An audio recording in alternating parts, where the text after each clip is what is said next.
Hey guys, welcome back to the Another Excuse podcast, where we chat to founders, creators, and self-starters about how they started and where they are now. Today's guest is Eitan Stern, the founder of Legalese. Legalese is a creative legal practice which has redesigned legal services to suit creatives, startups, and tech-based businesses. In our discussion today, we discuss topics like how he founded Legalese, what to strive for as an entrepreneur, risk and how it evolves, and what makes a good entrepreneur. We discuss many topics in between, and it's a really interesting conversation. I'm pretty sure you're going to enjoy it. I know I did. Enjoy the show.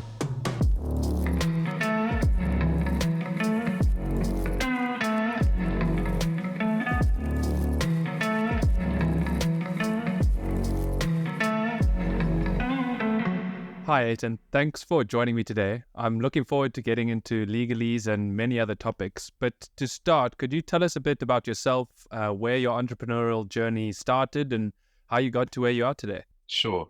Thanks so much, Byron. Nice to be here. Um, where did my entrepreneurial journey started? I wish I could say I was one of those kids that was always running the tuck shop or selling gear at school. Not gear like drugs. Selling that. It's gone off to a terrible start. Selling clothing and stuff in school. I don't think I was one of those kids. Although I always did work. I always had a job. So when I was in school, I always worked. And I think my entrepreneurial backgrounds kind of started from that. Like I always needed to work, and I suppose that was always the easier thing to do was start something than find a job. So yeah, when I finished law school, I had this idea for a startup, which I started with another guy. We blew through about R1 million of someone else's money in a year. Um, it was like in the BlackBerry era, so we were starting a phone application to scan barcodes of consumer products and get to sustainability reviews.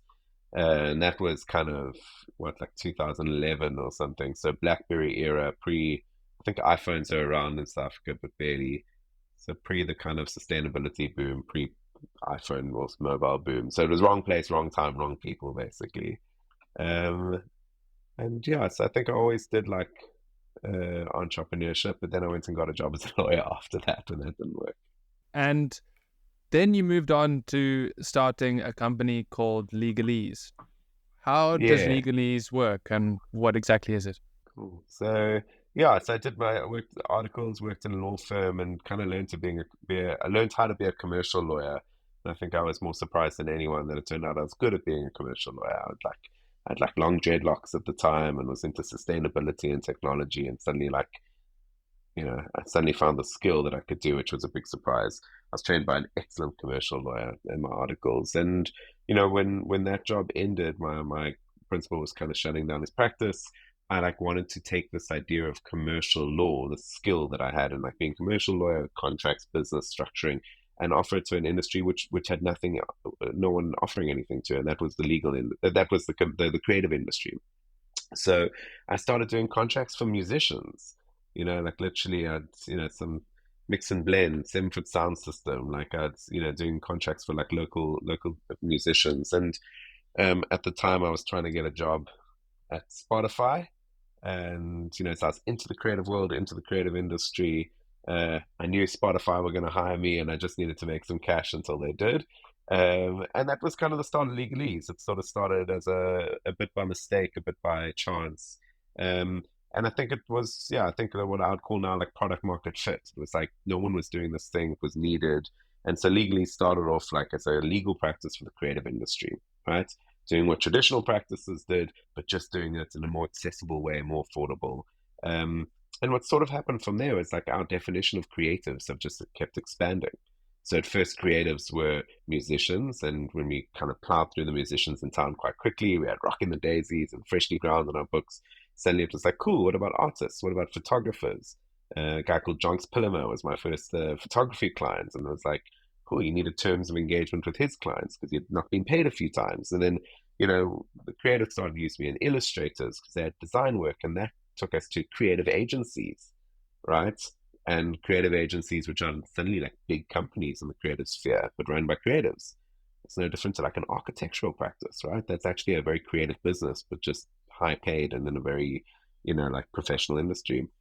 And sort of what kept happening is we kept just expanding our definition of creatives, expanding what we could do for them. So soon it wasn't just commercial law, it was IP work, labor work, regulations work. And then today, kind of, I think what our sweet spot is we do work for what I consider the most creative people in town, which are your tech entrepreneurs and all your entrepreneurs in general. So, our client base today is probably is majority tech based. We're not just servicing small guys anymore and girls. We now do work for kind of bigger companies, and we're kind of making that jump. But the tie-in for Legalese is like we're trying to offer we're a legal practice, but just doing it differently. A lot of people have kind of hurt and experience around dealing with lawyers, and we're trying to offer something different. So every aspect is different from our interaction, the way we provide the work, obviously the costing, turnaround times, the way we look. Yeah, so that's Legalese today. It's been 10 years in the making. Well, January will be 10 years. That's amazing. And what drew you to the creative industry? Did you just want more of the creative sort of aspect in your day-to-day life, or did you see it as a gap in the market from a legal standpoint? Yeah, it's a great question. I think it's more just where I naturally found myself, right? Like my friends were creatives. I hung out with musicians and artists. Like that was kind of my group of friends, and where, my life was more around that industry. So I think it was something naturally that drew me there. But it was interesting. I never felt like a creative myself. And years ago, it's actually a moment that stuck with me forever. Like I saw a guy called Ian Calvert speaking. He's now become a client of ours, and someone I look up to, and he used to run Red Bull. I'm a Pico, and now runs a company called Further Impact. And he was talking about how he wasn't a creative, and he was always the guy that hung around with creatives. And one day he realized, wait, I'm creative. These ideas that I have are creative. So, and I think like that really resonated with me, because I think like I always was very creative, but I didn't have an outlet for it. I couldn't draw. Like I'm a bedroom musician, a very bad one. But like this thing of like creating ideas, like thinking through things and create like our work today as lawyers is a lot of it, but yeah, so I liked creativity, and I felt I was creative, but I never found a home for myself in it until I found Legalese. So it was very much Legalese was a business that suited my needs in life as much as it kind of served my needs in life, which maybe is my is what I think entrepreneurship should be. Yeah, it seems like it. And you mentioned that Legalese is doing something very different to usual, like the normal law firms. What is it like going against such a old traditional industry? Yeah, it's been today. It doesn't bother me all that much. Like it's less of a thing for me today. I think in some ways we've kind of crossed that hurdle. But in the early days, it was a thing. I remember like people in law school, my friends kind of laughed at me what I was doing originally. Like they thought it was mad. The legal industry is built on this idea of ladder, you climb the ladder until one day you like hang yourself. Essentially, no, that's terrible. But you climb the ladder until you don't want to climb anymore, and some people love it, but some people just leave the profession. So so yeah, what I was doing was definitely different, and my friends, I don't think were. Some friends thought it was funny or mad, like some were supportive. And I didn't get a lot of support from other lawyers.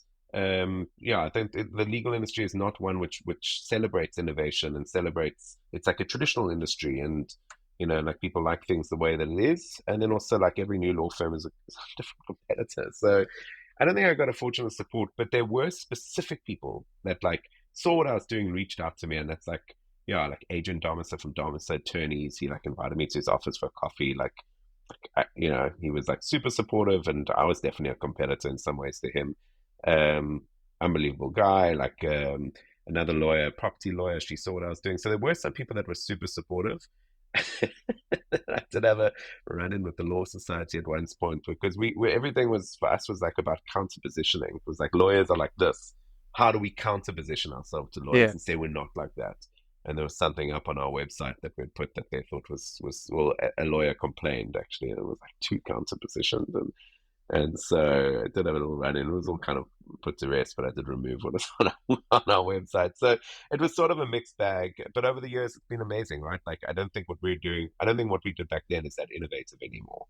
like it's now changed. The legal system has adapted. Like we fall into a world, a category which didn't exist then. It's now called alternative legal service providers. I used to have to put in our emails this little snippet when people would ask, well, why aren't you registered as a law firm? We would have to explain. Like it doesn't happen so much anymore because people understand it. Like I think a lot of the myths of big law have broken down, and people are more understanding that there's other types of lawyers. And where we are now is we're trying to like into the next phase of innovation by saying like, cool, a lawyer that has got long hair and like that's not that innovative anymore. But like, what is the next? What is or a lawyer that with fixed fees? It's not that innovative. What's the next phase, right? And so that's where we kind of are at the moment. The game has changed a little bit. Yeah.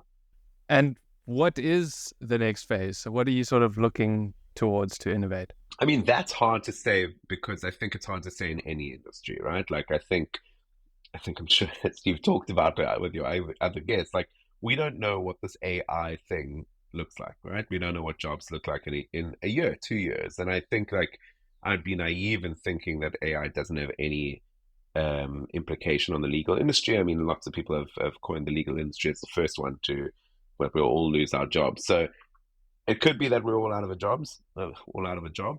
Um, Personally, I don't think so, but I do think like there are a lot more tools out there to that, and I think the tools will help bring down the cost of law or help improve the service of lawyers. So for us, I think it definitely includes one of utilizing. We are already quite like tech enabled, but I think it definitely includes like using more tech and like the tech which is going to come out is going to change the way we work, and I think clients will insist on it. So I think lawyers that aren't thinking that way, I think have a higher chance of losing their jobs.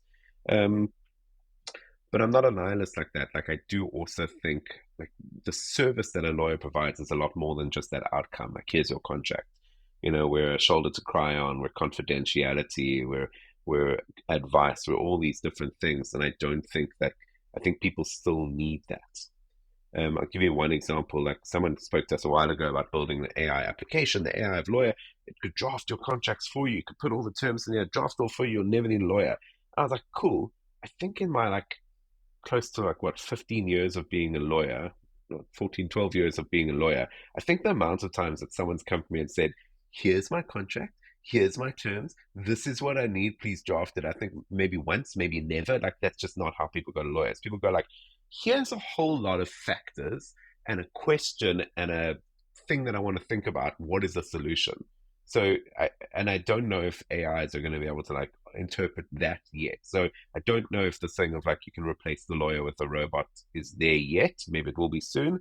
But I think we still have a job, but it changes with the tools. Yeah, I agree. I think it's very important to at least keep up to date with all these changes because you could be left behind very quickly. And it's not necessarily in the sense of replacement, but other people are going to be using these tools in whatever industry you're in. And so using them to improve your services is sort of the best approach to take rather than ignoring them completely and almost being left behind because you're not going to be able to deliver services Yeah. of that quality. Yeah. Well, I think the industry changed. Like, there's a brilliant company out of Cape Town, a tech company called Briefco, run by Yusha Davidson and his wife, whose name I've just forgotten. Anyway, there's this thing called a bill of costs, right? Like it's like if you litigate on a matter, the attorney's going to charge you for all these costs, and like forever, that's been the sort of like very confusing way that they come up with costs, and you get a bill for these bill of costs, and like, and now they've built like an application for certainty around these bill of costs. It's not a thumbsuck, and it's like you can track these things, you can have certainty around them. Like once that enters the market, like any lawyer which doesn't do it, like yeah, of course they'll lose a job. Like, of course, no one is going to go to a legal practice which doesn't have certainty around bill of costs once there is it. So I think like once the technology enters the industry, it's like you don't have a choice at some point. You either are the lawyer that, like the accountant that's still using Excel to do your books, or you're using Zero. Like I know who I'm going to, right? And those accountants who are not using Zero lose their jobs essentially. And in some ways, like I'm kind of fine with that, right? Like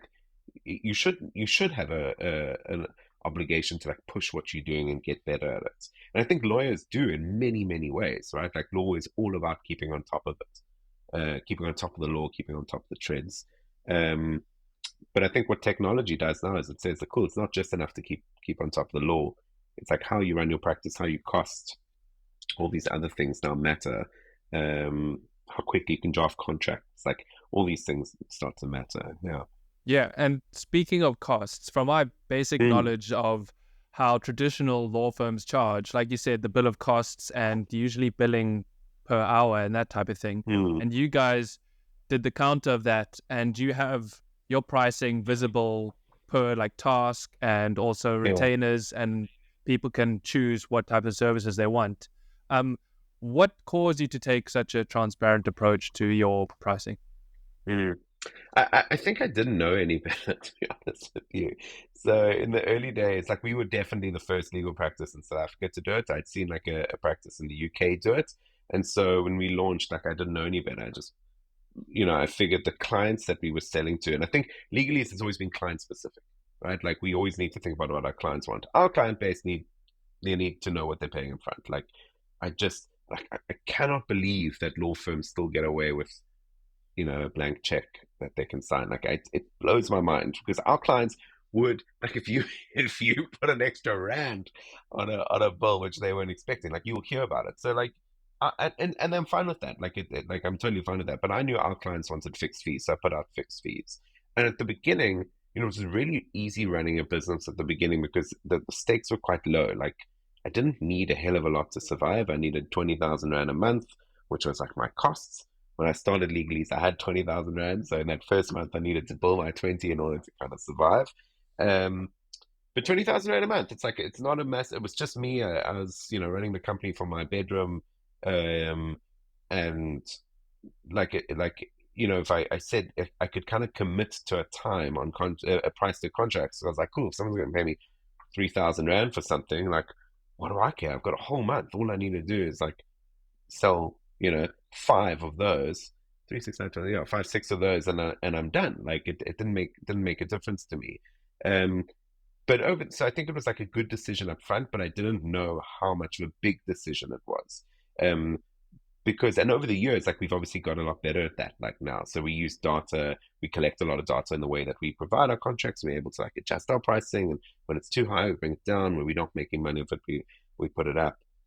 So over the years, like it's been the hard way around because it takes more work in order to give a fixed fee, but if you can do it, I think clients want it. So I think my answer to your question is still the same as it was back then. I think that we do it because that's what clients want, and I think that if you don't do what clients want, you have a harder time running a business. Yeah. And do you think, particularly at the beginning, this helped with you acquiring and retaining your clients? Yeah, no doubt. Like 100, I don't think I'd be in business. I think the kicker for us was that we were something different. And I think that as much as we've innovated at Legalese, and I really do feel like we've innovated, we run a really cool business, we do really cool stuff, but tell people what they're going to pay, deliver it on time. That's 90% of the ball game. It really, really is. And we can do all this amazing stuff, but if we're not telling people what they're going to pay, delivering it on time, then we're just like everyone else. And yeah, so kind of in some ways it's more complex, but in some ways it's just as simple as that. Tell Yeah. people what they're going to pay, deliver on time. And to go back a bit to when you first started, you mentioned it was just Mm. you and you had the 20K a month. And then you also finished at that other company and you decided Yeah. to go into Legalese. But Mhm. was it always like you were going to do your own thing, or were you looking to go to another firm?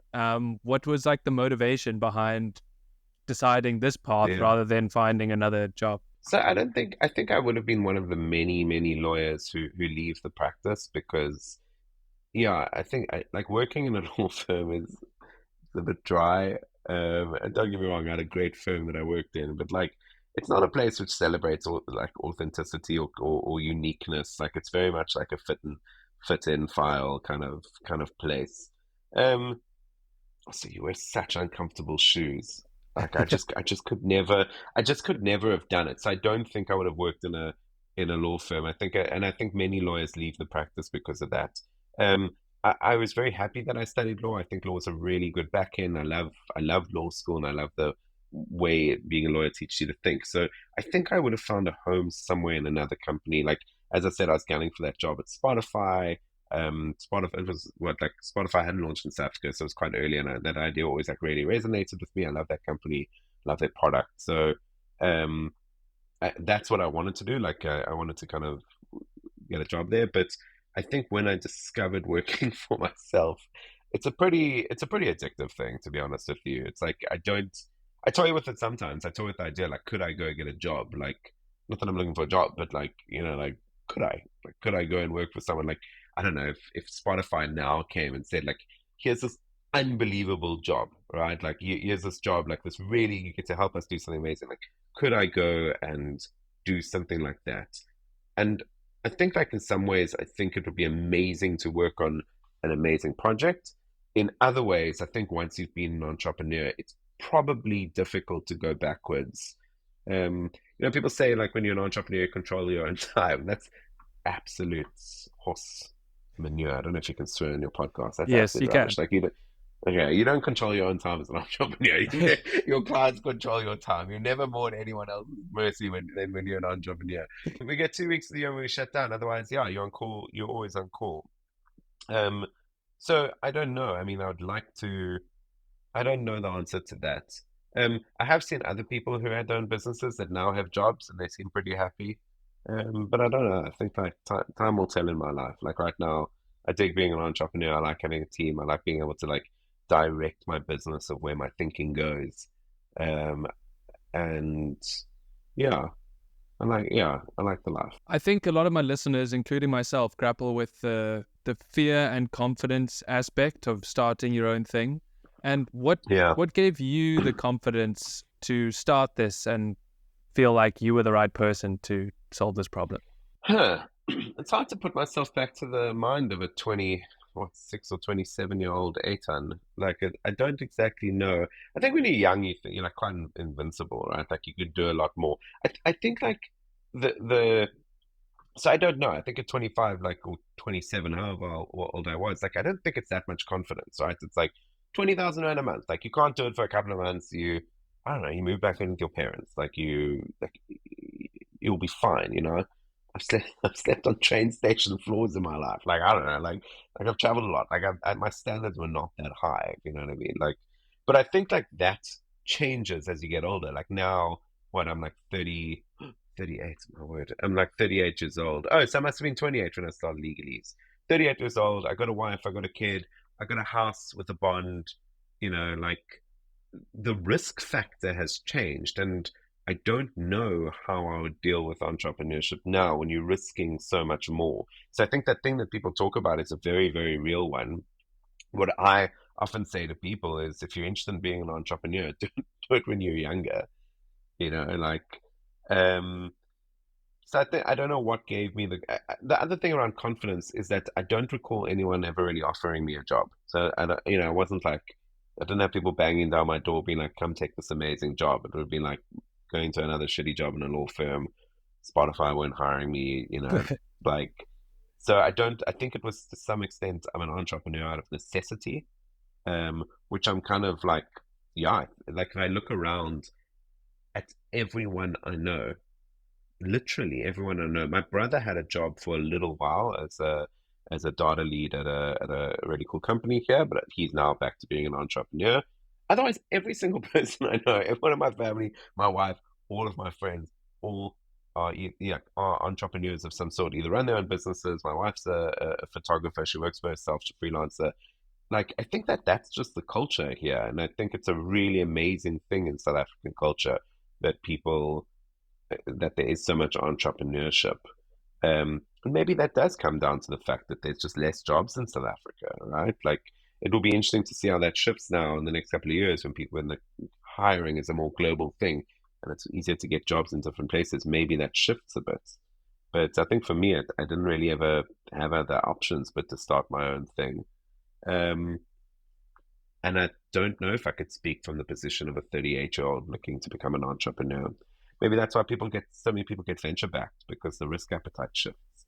Like, I Yeah. think I have a much lower risk appetite now. Luckily, touch wood, I don't have to make that. I don't have to come to a conclusion there right now. But who knows? Maybe someday I will. And you mentioned that you're now surrounded by so many different entrepreneurs. But was Yeah. that always the case, like from when you started Legalese? Or do you think it's because you became an entrepreneur and so you started surrounding yourself with other entrepreneurs and like hanging in those circles? Or was it always the case? Mm. I mean, I definitely started hanging in those circles, and I do want to touch on that in a second. I don't know. I think maybe we were younger, more people had jobs. When you get older, yeah, I don't know. Maybe I'm contradicting what I said. I don't know the answer to that. I don't think I was hanging in that circles. Look, I come from like a Jewish like private school background, like a very privileged in Cape Town, and I think that like yeah, maybe like people from my community started businesses or had exposure to that sort of thing while I was exposed to that. So I definitely think like I'm definitely a product of yeah of my very very privileged community and background, and that's something I'm extremely grateful for. So there is that aspect to it for sure. Um, like I love, and I'm always blown away by these stories of South Africans that come from nowhere, and start businesses. It's like it blows my mind. It blows my mind. It's so difficult. And come from nothing without the education which I had the gift of having, without going to UCT law school, which was amazing, and like starting a business, and like it's just incredible. And I think those people should just be really really celebrated, which I guess many of them are really well celebrated. The other thing around community, like probably the biggest gift that I did for myself, running Legalese, and again, like many things, it happened by chance, and I almost turned it down. Was I put myself into entrepreneur circles? So I joined the Entrepreneur Organization Accelerator program, unbelievable program. It puts you with you start to build friendships and relationships with other entrepreneurs, and in those networks, it's not like people sitting and talking about football or rugby or something like that. It's like more like when you see them, you talk about business, talk about the challenges that you're going through, you talk about the opportunities, like you talk about like little stuff that matters to you, and that network has been brilliant for me. I'm also part of the Civitas network now. I think that there's people that surrounding yourself with other entrepreneurs when you are an entrepreneur is so useful and I think there's a lot of data to support that, right? Like businesses that operate within a community of businesses do better. So that has definitely been a big trick for mine. And these days, whenever I find an entrepreneur that's struggling or feeling lonely, that's always my suggestion. Like there's entrepreneur groups out there, some online, some in person, but it's definitely a resource worth digging into because I think it helps your chance of success. Yeah. A few guests that we've had on recently have been part of the entrepreneurship organization, Mm, and they all swear by it because the value of that community and sharing problems that you don't need to explain yourself about is so yeah, valuable. Like you can mm, just say, I have this problem, and they've experienced something similar and they can give you advice, not necessarily the way to solve it, but just their own yeah, experience. Whereas yeah. a lot of the time in your circles, explaining the problem almost defeats the purpose.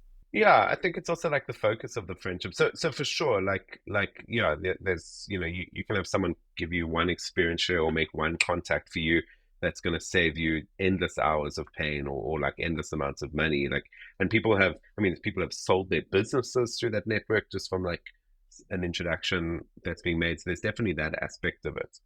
The other aspect for me, it's like when I see my friends, I want to catch up on stuff. I want to like hang out and laugh, and I don't want to sit and talk about profit margins or like fucking how we data clean our CRM or like it's not what I want to chat about.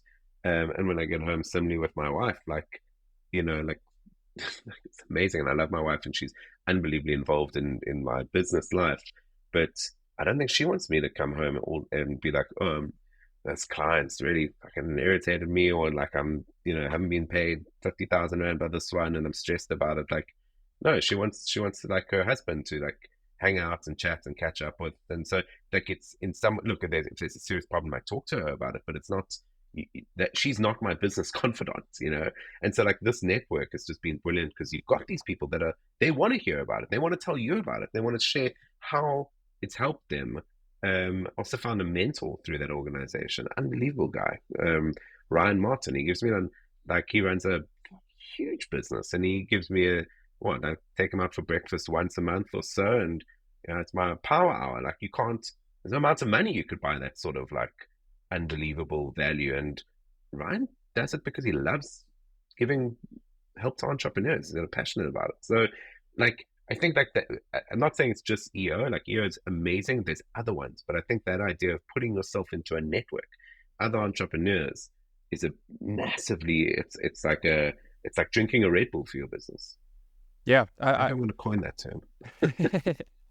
I think I'm at that stage now. Well, I wouldn't really call this podcast a business, but in terms of growth and motivation for me and finding guests and continuing to grow it, I think I need to find some sort of network in that space. Yeah. I just feel like it will help me a lot. And I feel like if I share my problems, I could get answers way quicker than having to try find them myself from people who've experienced 100%. It before. Yeah, 100%. The podcasting is an interesting. So I think in some ways you are doing it, right? Like, your whole business is based around like challenging other entrepreneurs about their struggles, or their journeys. So you're like literally making that the center of what you do. Each one of these episodes, I'm sure, is like a little lesson that you can learn from, or that your listeners learn from. Yeah, I mean, the other things, maybe a general tidbit for you, there's now the South African Podcast Guild. So there's an organization that are trying to create that for podcasters in South Africa. So maybe approach them. I think surrounding yourself with other. So, like, I'll tell you, one of the things that we've been discussing with them is around like advertising margins or advertising models for podcasts, because it doesn't exist in South Africa, and everyone's got the same problem, that they want brands to come on, but no one knows how to price these things. Right? Like, collectively and in numbers, you can figure that out, and you can create a standard for it. And so suddenly everyone's got a solution for this thing that only exists because everyone is kind of thinking through, well, how do we price adverts on podcasts in South Africa? Quick interruption from me. The podcast is starting to gain traction, which is amazing. And thank you so much for the support. If I could ask you to do one little thing, could you please rate this podcast on whichever podcast platform you listen on? That little action goes a lot further than you think and would really help the podcast grow. Thanks in advance. I really appreciate it. Back to the episode. Yeah, definitely. And you touched on risk and how your risk profile has sort of developed over the years, and different responsibilities and different responsibilities and that type of thing. Yeah. But has fear ever played a part in your entrepreneurial journey? Yeah, I mean, definitely. Like, no, 100%. Like, I really hate being scared, and I think I've tried to stick away from it as much as I can. So I think when something is like too anxiety provoking for me, I think I use that as like a warning bell, a measure. So I've definitely, I mean, every entrepreneur in the world, and I'd be lying to say if it didn't happen to me, I've had those nights where I've had those weeks where you like can't sleep. You know, like this thing's playing on you, cash conversion, whatever it is. Like, yeah, and I hate that feeling a lot. So I think like I've tried to use it as a measure. Like, I'm not that entrepreneur. I'm not the Elon Musks of the world, and this thing which has become very celebrated of like, put it all on the line, risk it for a biscuit, like, and go get it. Like, I'm not that guy, and I really have no interest in being that guy. And so where things are too big and too scary for me, like, it's not like years ago we were involved in the business. I'm not going to tell you what industry or anything about it, because I never want this thing to go back my life. But someone threatened to sue us, right? Like we were working for a client, and suddenly we had someone threatening to sue us for the work that they were doing in that same sort of industry. You know, like, there was corruption involved, people were hurt, like, suddenly I was like, whoa, none of this is for me. I don't want to be threatened to be sued. I don't want to have my life on the line because of my work that I'm doing. It's like, so I stuck away from it. But for me, I think the type of entrepreneur that I am is, like, I value, like, I'm a lifestyle entrepreneur, to be honest with you. Like, I value being able to finish work at 4 every day. And, you know, me and my wife go for a walk every afternoon on the beach. We live out here in Komiki. We go to a walk on the beach, and I've got a baby now, and I want to hang out with her, and I've got mates. I want to see them. Like there's this thing which is really celebrated of like work yourself to the bone. It's hard. It's meant to be hard. Grind it, like. And I think that that's great for the people that want to do it. I don't think I have anything to prove in that, or a goal that needs it. Like, I'm a lifestyle entrepreneur. I'd way prefer to finish work at 4 than drive a Mercedes. I drive a Subaru. I'm very happy with my car. Like I don't need like to be very, very wealthy. I need to have a good life. So I think like over the years I've kind of figured out who I am as an entrepreneur. And I think that is really important to do. And other people are not like me. Like, then that's totally, totally fine. I think we discussed this when we met, Byron, like this idea of like, people like celebrate, oh, it's so difficult. And entrepreneurs like abuse. We sign up for abuse willingly. Like, like we should whip ourselves. And it's just like, I've never had that experience of being an entrepreneur. And where I have, I try to tone something back. I cut an expense. I take less risk. This might make me sound like a very weak, meek person, but like I've got a business that does a healthy profit line, which I'm very happy with. We've got growth year on year. As I say, I'm not living in a mansion in Clifton. I enjoy my lifestyle, and I think the business is there to support that. And if I'm grinding myself away and not being able to get the lifestyle that I want, I'm not in. It's just not me. It can be you. It can be anyone else. And I have no problem with that. And in many ways, I respect you a massive amount for it. But it's just not me.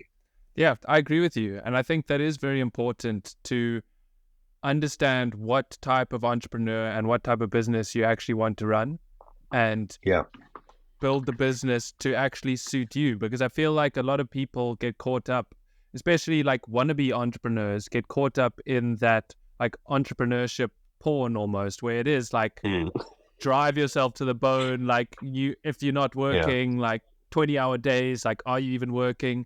And people get caught up in that, and it changes your perception of like, what is hard work? Am I doing a good job?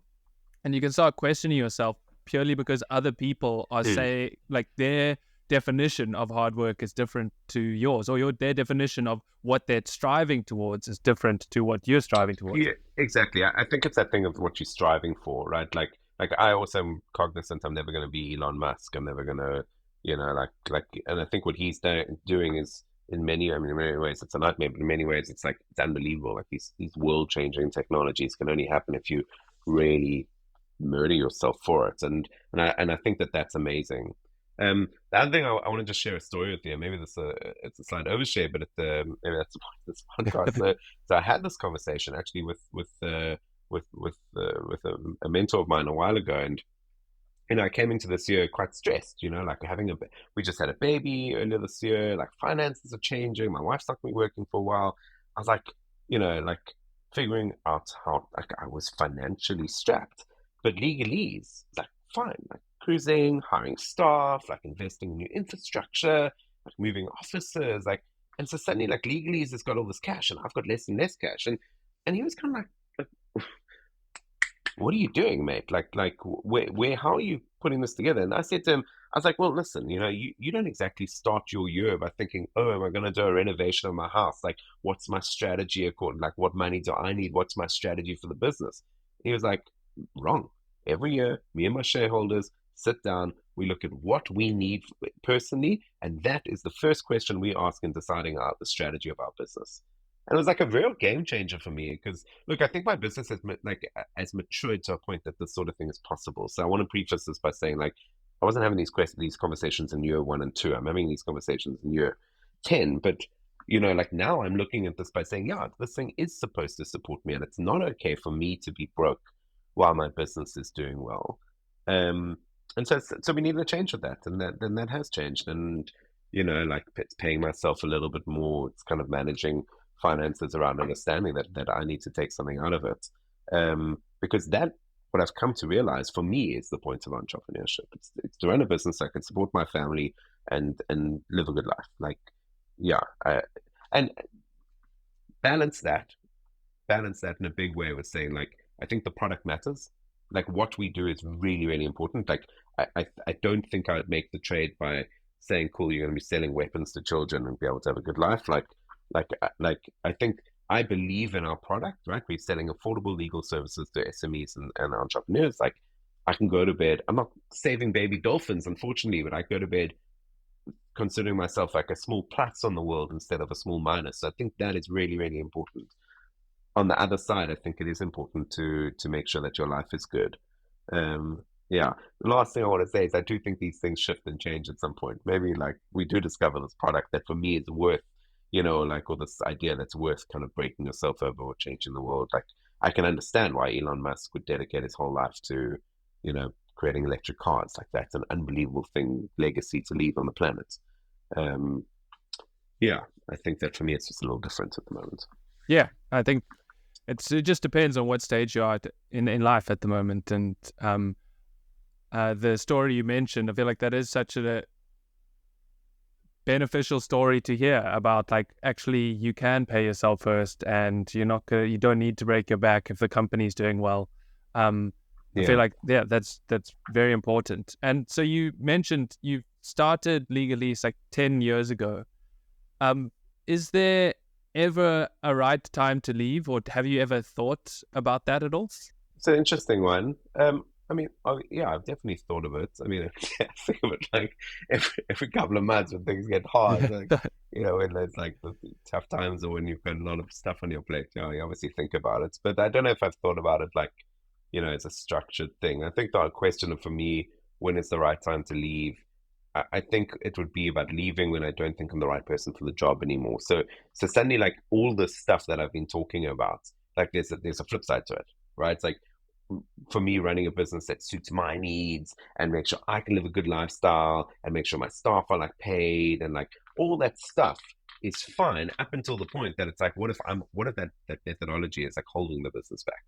So what if the business doesn't need like a middle-aged trail runner who likes to walk on the beach? Like if it needs suddenly someone who's like willing, it's like, cool, the stuff's working. It needs fuel on this fire and it needs 5 more staff members and it needs a new product line and it's all there. And Eitan's risk appetite is not the risk appetite for this business anymore.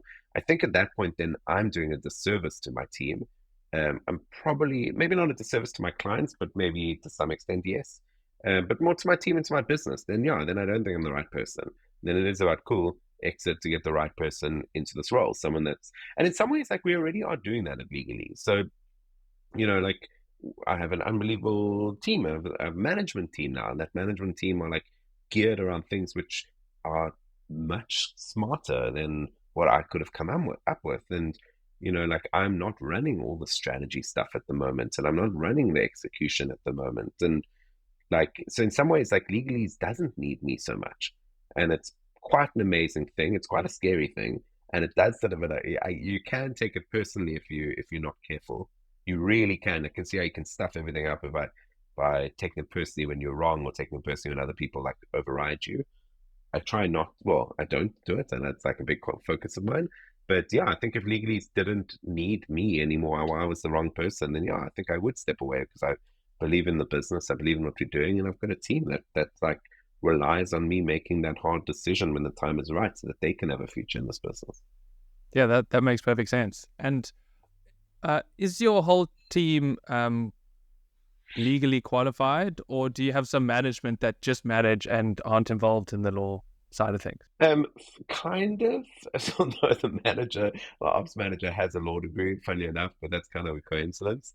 But Okay. yeah, all the lawyers like fully qualified lawyers, done articles, like all of that, and they're unbelievable. Like all from like previously traditional practices, and now like want to operate in a more dynamic, interesting environment. So we're not for all lawyers, but for the lawyers that we are for, like I think it's a pretty sweet gig. And then we've got an ops manager who's, I mean, the admin team is growing. We've got like a sales manager now, and that admin team is growing. And so the interesting thing is like coming back to the conversation about technology, like for the traditional method of a service business is like a very bad business because in order to increase your revenue, you need to increase your staff complements, and those things are always going to track one another. And that's like, in some ways, it's not a great business, right? Like it's a person heavy business. So for the first time, we are seeing how we could combat that, because suddenly, like, the tools that we're using and the tools that we could be using, which if we get to capacity issues, like, we're going to start using them, are like unbelievable tools to like make people more efficient at their jobs. So suddenly you can run a practice using some tech tools or some contract software. Um, and suddenly, yeah, you're not really bound by like, so suddenly our admin team or our like tech team could grow and the lawyers would stay the same. And so maybe that's some way, like, lawyers will lose jobs. No one in my team will lose a job. But I mean, like, lawyers won't get hired. Like, we won't hire lawyers for growth. We would, like, I think the next step with our growth is probably employing this piece of software we've been looking at, as opposed to hiring another lawyer. I think that that's probably our direction. Um, but we'll see. We'll see. But yeah, otherwise, yeah, there's an admin team, small admin team, and a legal complement. So That's so interesting. And now, throughout your career, you also did stints on like radio and TV. What drew you really, to being on these talk shows regularly? I don't know. I've always enjoyed it. I like explaining the law to people. So I've done a TV stint for years on Espresso TV, and I did one on 5FM. And a lot of the public speaking I've done, it's been around this idea of like explaining complex legal things simply. I think, like, if I was to identify what my passion is in my work, I like taking complex things and making them usable for people in their businesses. So it's no different to what we do with our work at Legalese. Like, that is the thing I'm passionate about. So yeah, I mean, these talk shows kind of, I was attracted to it. They were attracted to me because it's we used to like pick popcorn legal topics and like explain them to the audiences. Um, so I really like that, and yeah, I've always, I mean, I like the stage. I've got a very bad DJ career. I run a storytelling group. I like public speaking. I like the stage. I like audiences. I like making sure people have a good time and find things interesting. It's like, for me, that's a passion of mine. Awesome. And does publicly discussing these topics that relate to your business help with the business at all? I don't think it hurts. I think, no, it definitely helps with the business. I think it's all, like, all media stuff. It depends on the platform that you're on. I mean, maybe like this would be a very valuable thing, I imagine, because I'm sure your audience are smart entrepreneurs and business owners. Espresso was probably never. It's people watching TV first thing in the morning. Probably a lot of parents and their kids. Like, it's probably not our core audience, although it's a great trust signal and it's a really good value add thing. So I don't think it's hurt us. Like, I did one segment on Bruce Whitfield's show years ago, and that like brought in leads for like years afterwards. So I think it really depends on where you are and what you're doing. I think it's been great for our brand, and it's been great for me personally. I really enjoy it. It's been a thing which has added to my work and made it quite enjoyable. But I don't think we ever cracked that media thing of like, yeah, some people have built their business by getting that right media slot, and I don't think we ever did that. Um, but yeah, maybe one day.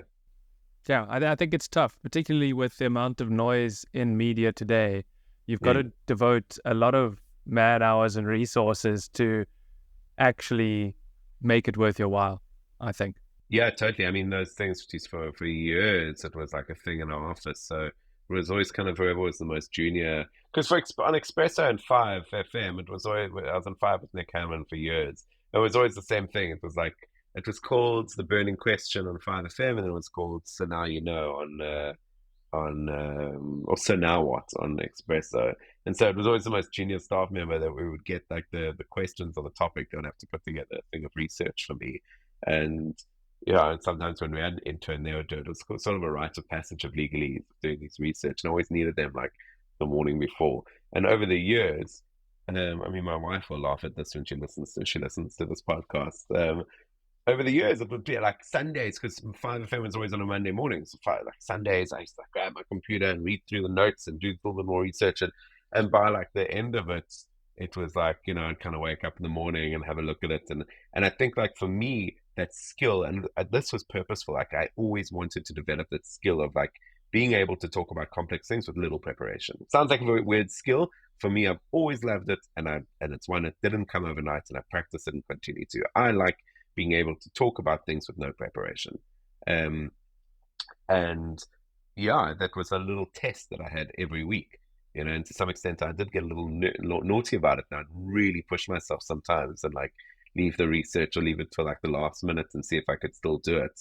Um, like, look, I'm a lawyer, right? So I've got some of the legal backing, but these topics were like, I don't know, like, what do you do if you get pulled over by a police officer and drunken driving? Like, how do you do a citizen's arrest? Like, about new legal updates. Like these things always took a little bit of research. So yeah, and over the years I've developed that skill, and it's a skill which I enjoy. It's a skill which I like the skill of being able to talk about complex things with no preparation. A weird one, but that's been Yeah. something to me.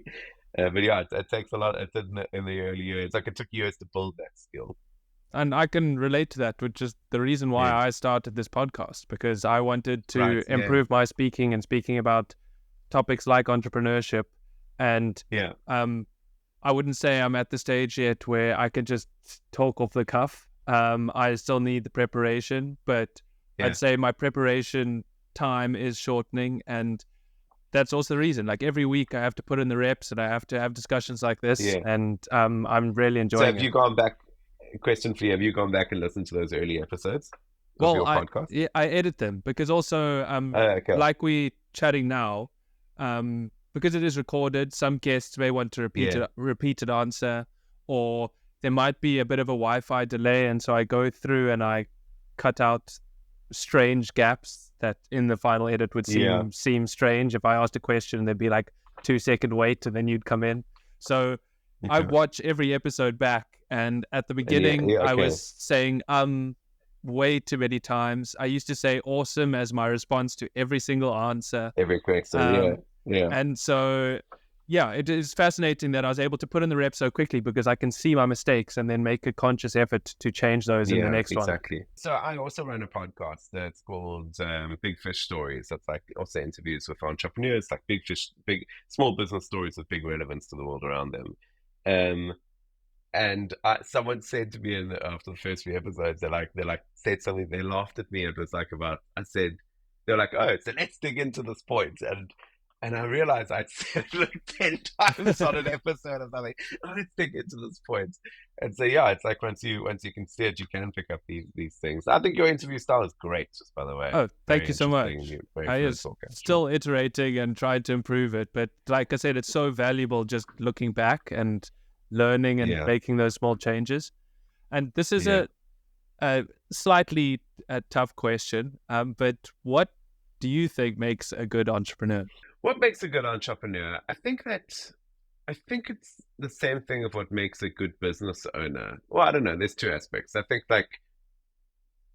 the idea is one, right? Like it doesn't need to be the world's most innovative idea, but I think having a good idea and a good product is really, really important.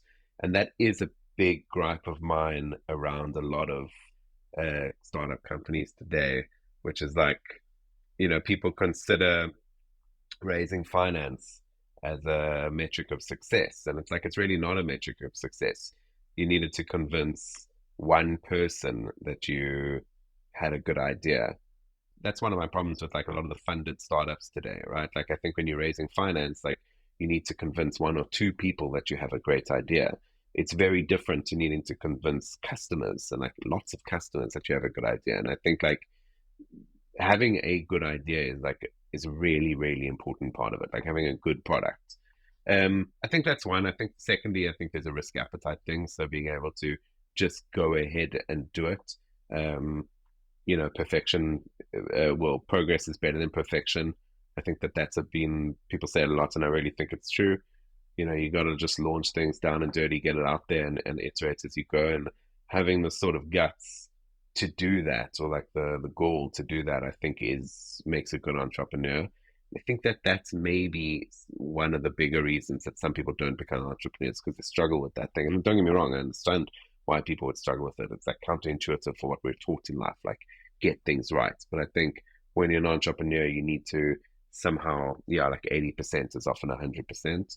And then I think it's one about good business, being a good business person, right? Like I think I'm always amazed. I'm always amazed at people that get hired into like MD roles or CEO roles, because it's like the truth is there is a skill in this, right? There's a playbook, just like playing football. You can train, or the more you I don't know, the more houses you build, the better you get building houses.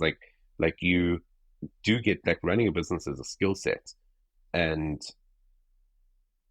second time entrepreneurs are better at that than first time entrepreneurs. And people that have done it 10 times and run publicly listed companies are fucking amazing at it. And that's why they get hired into those roles. So I think it's naive and foolish for, you know, someone just out of varsity who's got a great idea and has read a couple of books and loves the tech culture to think that they are a great entrepreneur. You're probably not a great entrepreneur, and you shouldn't be a great entrepreneur, and that's also fine. You're not supposed to be a great entrepreneur. But I think, like, developing it and learning it over time, and like, is what turns you into a good entrepreneur. Like, I definitely, in the early days, I was very bad at, like, I wasn't a good business. It's actually one of the reasons I joined EOA. It was like, I wasn't good at running a business. I didn't know how to do it. I think I was good with people, but I was a poor leader. Um, I had a good product, but I didn't really know what to do with it. And over the years, I've committed just a lot of time to getting better at it. It's been a hard slog, like, learn these skills. Remember in this accountability group I had in my first year of EOA, I was like sitting with these, like, unbelievable people, great entrepreneurs, and they're all going through and talking about this. And eventually I was like, stop, guys. Like, I'm sorry, I'm so embarrassed. I have to ask this. Like, what exactly is gross profit? And they looked at me and they said, okay, so gross profit is this. And they explained it. And it was like, I was like, oh, okay, now I know that. And I look back at it now, like, my business, I didn't have management accounts back then. My business now ran through management accounts. Like, you learn these things over the years. But I think that being too naive and thinking that you have nothing to learn as a youngster or as a new entrepreneur is very foolish. And I don't think you'll ever be a great entrepreneur. But being committed to learning, mixed with big, some guts, and mixed with a great idea is, I think, a pretty good package. Throw a couple of bucks behind that as well. You got a solid bet. Yeah, I agree. That is a good package. And did you make any mistakes along the way? Clean sweep. No, every decision was perfect. No, yeah, I mean, yeah, 100%. We launched products that didn't work. We launched products without validating them.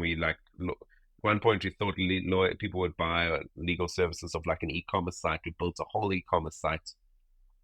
No one bought anything off of it. It was just not how people bought legal services. Yeah, I've hired the wrong people. I've had them hang around causing toxicity in my company for way longer than they should have. And then when you fire them, they think you're an asshole anyway. So you should have just fired them from the start. Like, you're going to lose. Eventually you lose, so you might as well lose quick. Yeah, I was a poor leader for a long time. I didn't know what I was doing. I mean, I could keep listing. Someone threatened to sue me once. Yeah, I've definitely made mistakes. I think for me, the thing which I've tried to never make mistakes in, this is like a feature of our company, and like a built into the ethos and the values of what we are, is we don't make mistakes with law. Like, when it comes to the work, you never make a mistake. Like, the thing which affords me to be a lawyer that goes to work in shorts and a linen shirt is the fact that our work is perfect. So, where there's mistakes in work, everything from, like, a spelling mistake to, a bigger mistake, like, that is unacceptable, taken with the utmost seriousness. And yeah, like, that you cannot filter out. So your product, you can't make a mistake on your product. But as a business owner, I've definitely made a couple of mistakes over the years. And would you say those mistakes were very valuable in terms of, like, learning and growing? Some of them probably. I think you probably become less attached to your mistakes. I think you can beat yourself up for your mistakes and you become less attached to them. Definitely, yeah, if you read it somewhere online now, actually, today, like, a smart person learns from their own mistakes, like a really smart person learns from someone else's mistakes, like something like that. I think you got to learn from your mistakes. Yeah, I mean, I'll tell you now, we're dealing with an issue actually just before I got on this call of, like, we got negative feedback from a client with something. So, like, my first question always is like, what did we do something wrong, right? And if you did something wrong, own up and, like, fix it, no question. It's like, cool. If you didn't do something wrong, like, the feedback is always very, very valuable, because it's like, what? So we didn't make a mistake. So what happened? How come the meeting of minds wasn't there? And it's like, cool. Okay, we should have asked this question because this was relevant. cool, we now need to add that into our process. Like that's actually a really good thing. So I think like every time we get negative feedback from a client or someone that goes over one of my staff and comes to me about something, or something goes wrong, or we lose money on a matter we're dealing with, like I don't know, a lawyer goes way like, so the thing in fixed fee pricing is you need to like monitor time and budget these things. So if a matter goes over budget, you can get irritated at the lawyer, you lost money, or you can be like, cool, what happened in this? So I think like for me, I think learning from mistakes is key, and I think that actually probably falls into what I think a key factor of a good entrepreneur is. Like you need to look at every bit of negative feedback or every mistake. It's like a real opportunity to see something that went wrong and to look at that. And so over many years, not so much anymore because it's less of a priority, but like for years, it was like every time that something got like scary or was chaotic, every time you felt chaos, like where you normally go, oh my God, I don't want to do this. And it's like, no, lean into that chaos. Like what happened? Like look deeper. And that thing for years was like a very, very good thing to do. And I think I still do that. So yeah, you got to learn from the things that go wrong. Otherwise, you hate them, and you should love them. You should love your problems, because your problems are going to just show you exactly where you need to build. Yes, I agree. And so before we end, I usually hand over the mic and ask if you have a question for me. Yeah, I mean, I guess I definitely have questions. So, I mean, for one, is this a passion project for you, or are you trying to turn this into a business? And if so, how are you turning this into a business? For the moment, it's a passion project. I started it to improve my speaking, learn about speaking to entrepreneurs who have started. That was my main goal, and no expectations for a year. That's what I set myself. It was originally 21 episodes, because 21 episodes gets you to the top 1% of all podcasts, because just based on statistics, like 90% don't make it past 3 episodes. And then of that 10%, 90% don't make it past 20. So that was my first goal. Amazing. But I loved it so much that I knew I was going to hit 21 no matter what. And so I've set myself a year, and I feel like I'll make a decision then whether I want to continue it with that, which I feel like I probably will. But then I need to start thinking of a way to monetize it if I reach that point and I want to continue it. But I don't want to add all of that stuff in for now. I want to build enough social proof that I'm willing to put in the hours. I'm going to deliver it every week. If I can do that for a year, I feel like that's a good enough signal for possible advertising down the road. But that's the approach. And then over the year or close to a year, or however long it is of chatting to entrepreneurs, what's one or two things that have stood out for you in terms of things that you've learned? One big thing that I've learned is that a lot of entrepreneurs were able to just start because they didn't overthink it. I think one of my biggest problems is I get very much in my own head, and I may feel like it's a great idea, but I start talking myself out of it. And I feel like there's a very common trend in a lot of entrepreneurs where either they were kind of backed into a corner, or they just thought like, oh, screw it, I'm just going to just try this thing, like with not many expectations. And that's kind of the approach I've taken with the podcast. Because I've learned from all these people, I'm like basically retraining my social conditioning from like the schooling system. Nice. And like failure's okay. Like watching these episodes back and how shitty I was at the beginning. And it's like just coming to terms with that. And I'm like slowly changing my social conditioning over time. And the one main lesson is just to like do it. And like shit will probably go wrong, but be okay with that. And that's like my main lesson I've learned so far. Beautiful. I love that lesson. I'm going to think about that one on the weekend. I appreciate it. Thanks. Nice one. Awesome. Well, thanks for joining me today. Tonight, I had a great time. I thought it was a fascinating conversation. If people want to find out more about Legalese, how can they do so? So, our website, legalese.co.za. We're on the socials. I'm on LinkedIn a lot these days, so you can always connect with me on LinkedIn. Eitan Stern. I'm not a hard person to get hold of. Info at Legalese. Pretty easy to get hold of these days. But thank you, Byron. This was a super interesting chat. I really appreciate it. Well, thank you again, and chat soon, Eitan. Thanks for listening. I really appreciate you making it all the way to the end. I hope you enjoyed the episode. One more quick reminder before you go.